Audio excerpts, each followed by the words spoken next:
A lot of people are afraid to start a blog because they don't understand the technical side of blogging, or they might just be generally overwhelmed with the concept and the idea of starting a blog. But it really is easier than you might think it is. So for today's video, I'm going to give you the step-by-step instructions that you need for starting your very first blog this year. Now, the first thing that we're going to do is brainstorm ideas. You want to figure out what topics that you're going to be talking about, and this is going to become your niche. Now, many people, when they start out, they are very excited to talk about all of the different things that they are passionate about. And while you can do this, you have to make sure that the topics that you talk about relate in some way so that you can have a certain specific target audience. So you also have to figure out who you want to help.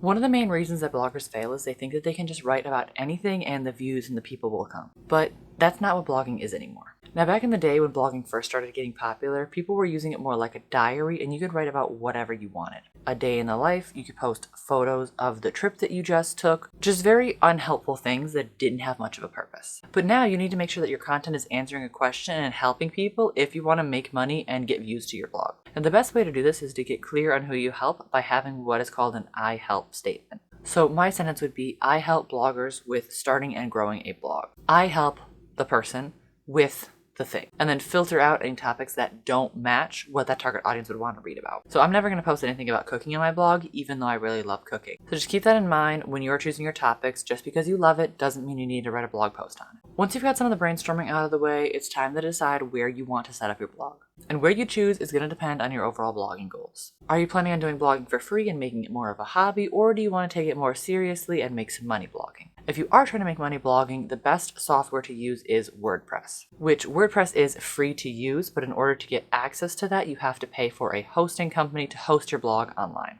I personally use Bluehost to run my blog, and then once I pay for Bluehost, I get access to the WordPress software. Bluehost is super popular, they are easy to use, and they are affordable for brand new bloggers. I'll leave a link down below if you want to check them out. I've personally been recommending them for a while now. So let me show you how to set it up. So once you get to their site, you're going to want to go up to WordPress and hosting. View plans, and this is really the only plan that you're ever going to need. At least this is the one that I have recommended to people. It's $3.99 a month, and you get 10 different websites that you can use on this one plan. You're hopefully never going to need more than one website, maybe two if you really want to start a second one, but I don't even have a second site because I could not manage them. And you're going to get a bunch of stuff included with it, like a CDN, which basically just makes your website faster, and an SSL certificate, which makes your site secure for its users. If you don't have an SSL certificate, when someone comes to your site, it's going to warn them that this is not a safe site, and it's going to ask them if they want to leave. So it's good that it comes with that, and you don't have to pay extra for it, because some places you do have to pay extra for both of those things. And most importantly, it comes with a free domain for the first year, which is going to be the .com of your site. So for the very first year, you don't have to pay for your domain. So Bluehost is definitely worth checking out. But once you choose the plan, I'm just going to go with this one right here. It's going to ask you what you want your domain name to be. So you can either register a new one, or you can choose another one for later if you don't know what you want your domain name to be. And then from there, everything else should be pretty self-explanatory. So you're just going to put in all of your information and then submit your payment, and it's going to tell you everything that you get right over here. But the main thing to focus on this screen is if you're not sure how long you want to blog for, it's automatically going to give you starter hosting for 3 years. There are other options, and of course, the more that you buy, the cheaper that the plans are going to be. But if you just want to try it out for a year, they do have that option.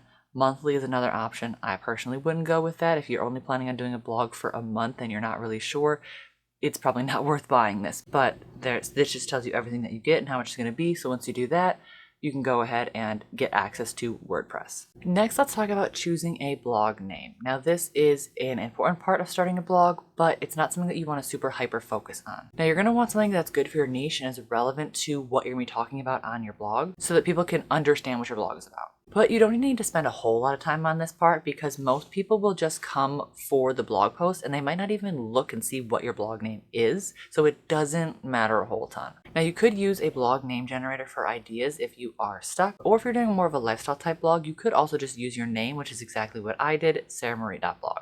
And if you want more help on choosing a catchy blog name, check out this video right up here. Now let's go back to the technical side of blogging for a little bit and talk about choosing a website theme. Now, when you sign up with Bluehost, there should be an option for you to choose from a bunch of different free themes just so that you can get your blog set up, but I personally don't recommend staying with a free theme. It's definitely not a bad option to get you started, but personally, I like buying themes because they are usually a lot better and they're way more customizable. So I always look for paid themes on Creative Market, and occasionally I'll look at Etsy as well. And there are definitely some expensive themes out there, so don't freak out when you look up WordPress theme on Creative Market and you see a $200 theme. All of my themes have been under $60, maybe $70 at the most. I usually go for the $50 to $60 WordPress themes, and they are still beautiful and they work perfectly, and I love them. And when you look at a website theme while you're purchasing it, there's usually a demo theme that you can look at. So there should be like a link somewhere in the description that you can click, and it will take you to a demo version of that site. So you can click around and you can see exactly what it looks like. And I personally like that a lot because then you get to see what it would look like in practice, as opposed to just trying to base what the theme would look like off of a couple pictures that they put in the product listing. And normally there are a couple different options for how the themes are going to look. So make sure you click around and find those too. Sometimes they will get like a different home screen or a different sidebar, something like that. So you should be able to see in the demo the different options that they have, and you can decide which ones that you want to go with if you like them before you purchase. And everything that you get is going to come with a set of instructions to help you install the theme. And if you're not very tech savvy, I would look in the description or reach out to the creator to see if they have it available for them to install the theme for you. Now you are still going to have to do all of the customization options usually, unless you work with like a website designer who can do all of the work for you, but you can potentially sometimes get them to install the theme and do the hard part, and then you can do all the pretty and slightly more easy customizations to get it the way that you want it and make sure that it matches your brand, colors, themes, all of that. And then once you have all of that figured out, you can start writing blog posts and decide when to launch your blog. I personally wrote down about 10 or so different ideas of different posts that I could link together before I started writing. That way people would have content that they can click around on when I first launched. Now that doesn't mean you need to launch with all 10 posts. You can do whatever you want to do. If you'd rather just get a blog post out there and launch with one, or if maybe you want to have 2 or 3 so people have some content to read while they're on your blog for the very first time, you can decide. I personally think it's better to have a couple, maybe like 3, 4, up to 5.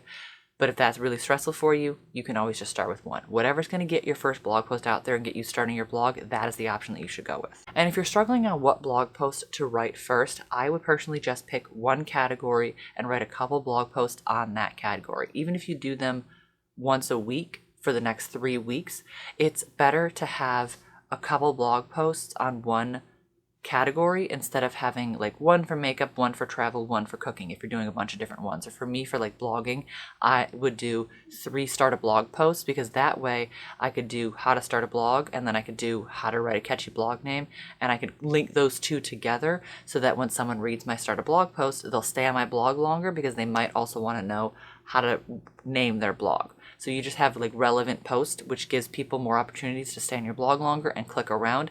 And it's less overwhelming for you as well, because you don't have to worry about what category are you going to write next. If you've decided I'm going to pick cooking and I'm going to write 3 cooking posts before I go on to makeup or travel or anything else like that. It's good for your audience and hopefully good for you too, so that you don't feel so overwhelmed. And if you need help with writing your first blog post, make sure to check out this video right here. Like this video if you like, subscribe to my channel down below, and I'll see you in the next one. Bye!